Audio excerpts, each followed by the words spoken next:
আসসালামু আলাইকুম। আমি একটা নিজের অভিজ্ঞতা থেকে বলতেছি। দেখেন এইখানে কাজ সবই কঠিন, সেটা ধরার আগে কাজ ধরে দেখেন সমস্যা নাই ইনশাল্লাহ। যদি শেষ করতে চান শুরু করতে হবে। তবে দেখেন এইখানে 1200 স্কোয়ারের একটা ছাদের কাজ হইতেছে, এখানে লিন্টন ঢালাই দিতেছি আজকে। তো এইখানে অবশ্য আমি একাই আসছি, দুইটা হেল্পার। ভাবছিলাম কালকে যে আমি কিভাবে একাই যাব।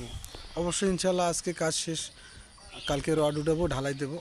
তবে এটা যাদের বাড়ি দেখতেছেন, সে কী কাজ করে জানেন? সে একটা শুধু বাদামের দোকান করে, শুধু বাদামের একটা দোকান। দেখেন এইখানে 5টা রুম দিচ্ছে, toilet, bathroom, kitchen room, dining. তারা ছাদ দেবে।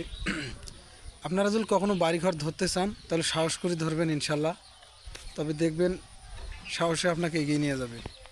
আর যদি আপনি বলেন যে না আমি অল্প টাকার মধ্যে ধরছি, ধরেন, একবার ধরেন, সব হয়ে যাবে ইনশাল্লাহ। আর সব কিছু করার মালিক হচ্ছে আল্লাহ। আল্লাহ ইনশাল্লাহ একদিন দেখবে, সমস্যা নেই। ধীরে ধীরে উঠেন, সমস্যা নেই।